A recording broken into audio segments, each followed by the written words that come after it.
This is a proposal for a community center for Nuevo Capitolio in Mandaluyong, and I have named it Nuevo Comunidad. This is the profile, a historical, cultural, political, social, environmental, and built environment profile for the site in Mandaluyong. Upon visiting the site, there have been many things that we have noticed. The area looks very chaotic, it looks very unorganized, it needs aesthetic, it's polluted, among other things. So here you see the things that we have seen, and this is what we want to see in the new community that we're trying to develop. Here I have seen themes like I wanted a anti-chop suey planning, well, because the city of Manila is known for its chop suey planning where they just get different designs, and it would usually result into a very eclectic, a bad eclectic design in a way. And also, we noticed that it needs social change, and that those people in the neighborhood are the agents of social change that are the ones who will be responsible for the full implementation of that change in the community. So the binary pairs that we have compiled is community contribution and urban planning.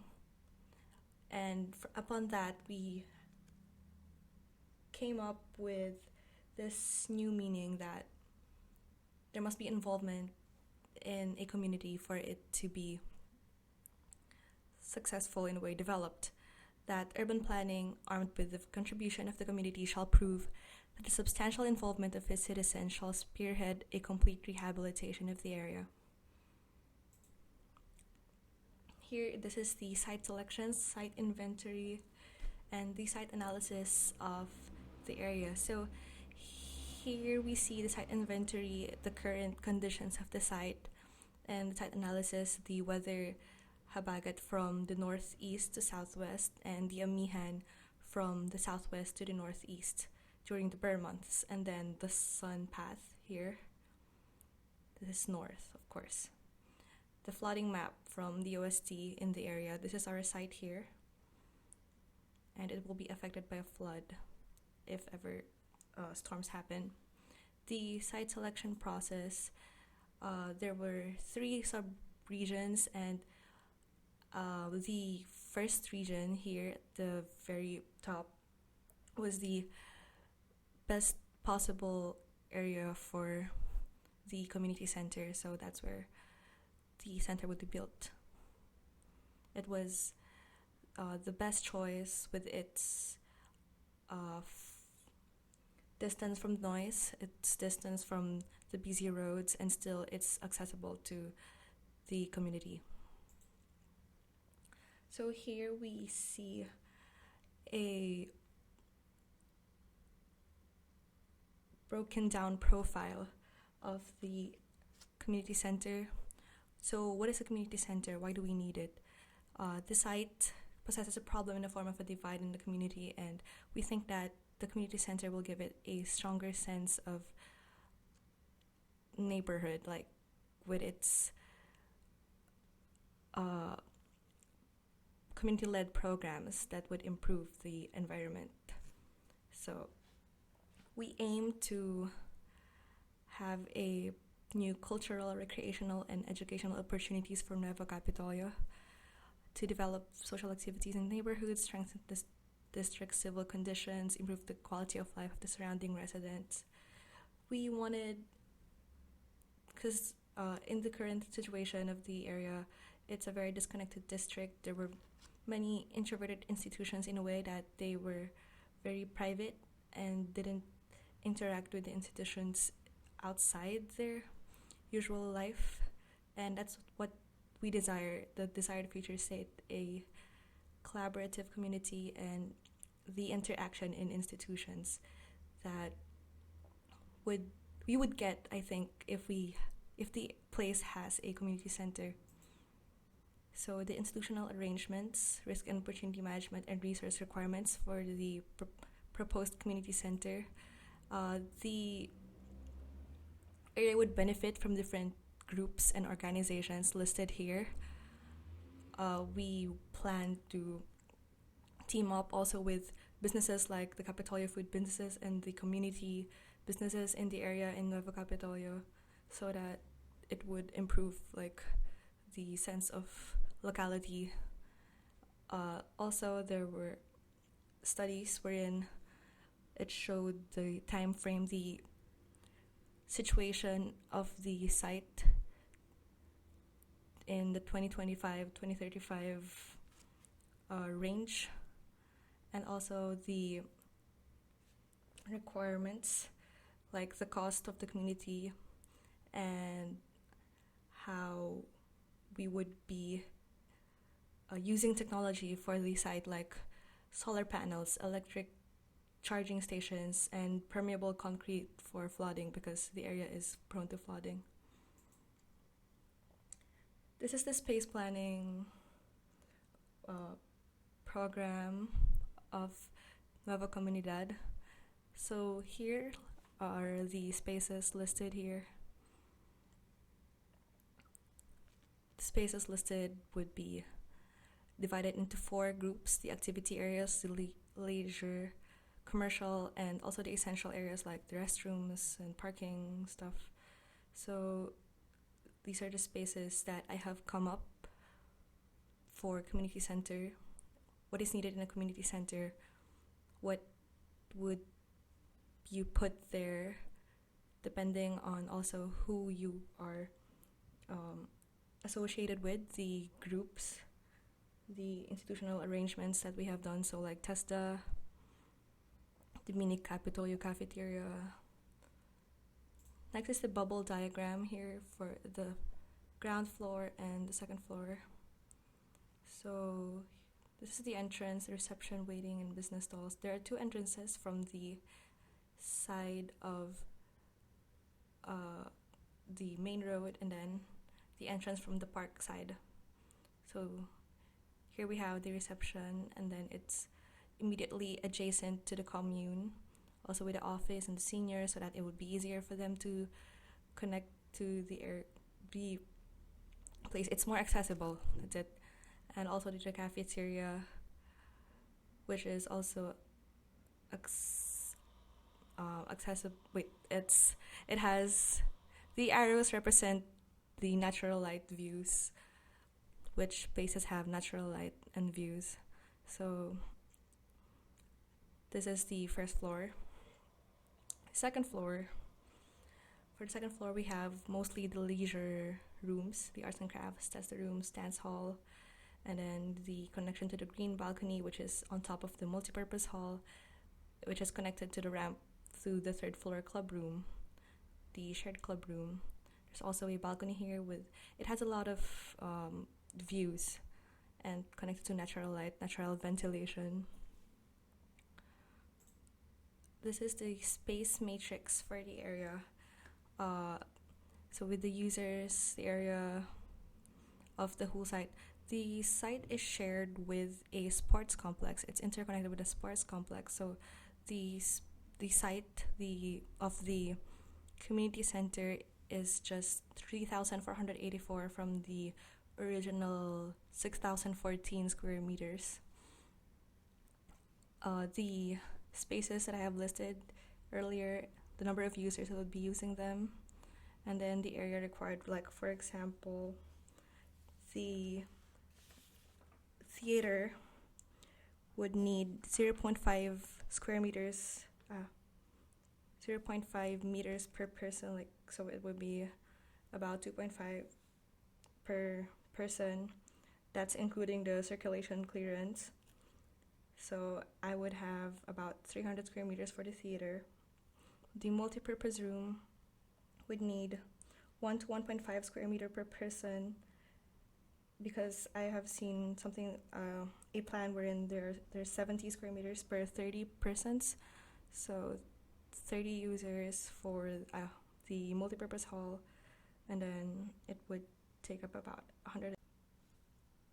120 for the multipurpose hall.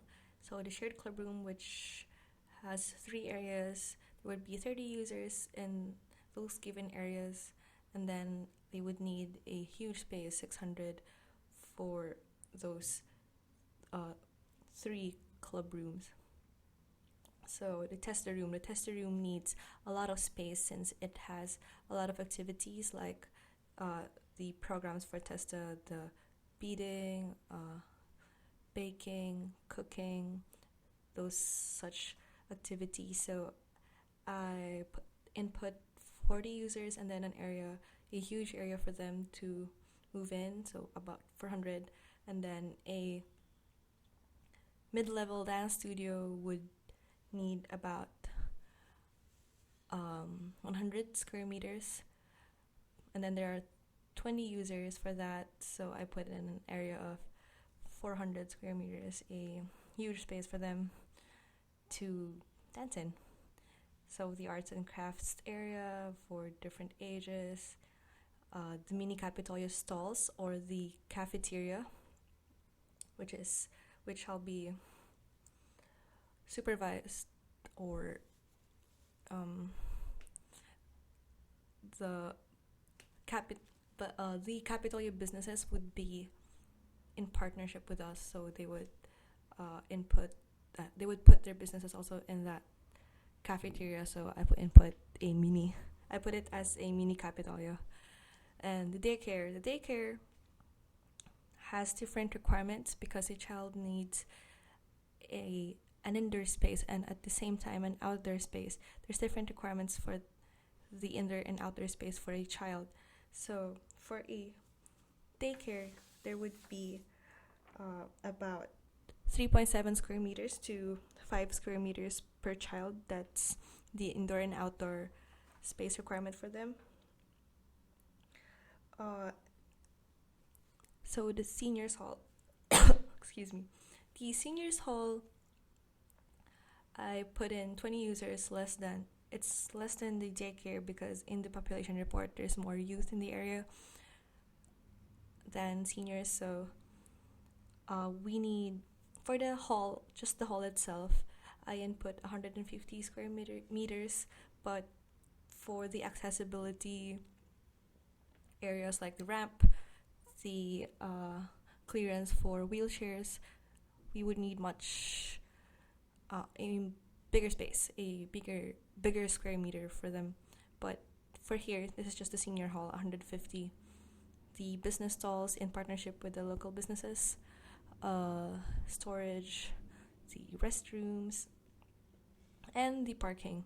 The parking, I put about 20 users for the parking, but for the whole structure, I think that there would be about 100 users for the structure in itself. So the requirement for parking would be 1 parking space for every 20 people. So the users would range from 100 to 200 because there might be meetings, there might be big events that would come up.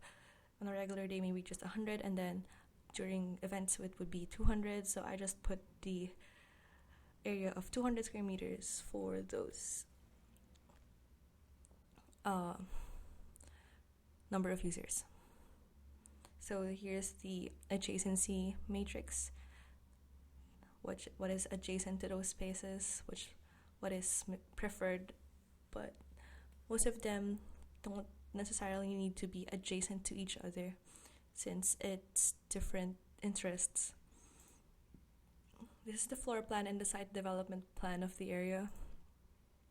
This is the ground floor plan, this is the reception, this is the outdoor commune, the different level. This is a different level, it's like a step, almost these are steps down. And then the parking area, the cafeteria, office, the daycare, the stairs going up, the seniors hall, the restrooms, the game room, which is close to the sports complex. This is the pool, which the part where that is shared with the sports complex connected to the community center. This is the entrance from the park, since this is Sheridan Street. The multi-purpose hall. There's a public space in between, and then stairs and ramps for the connection to those areas.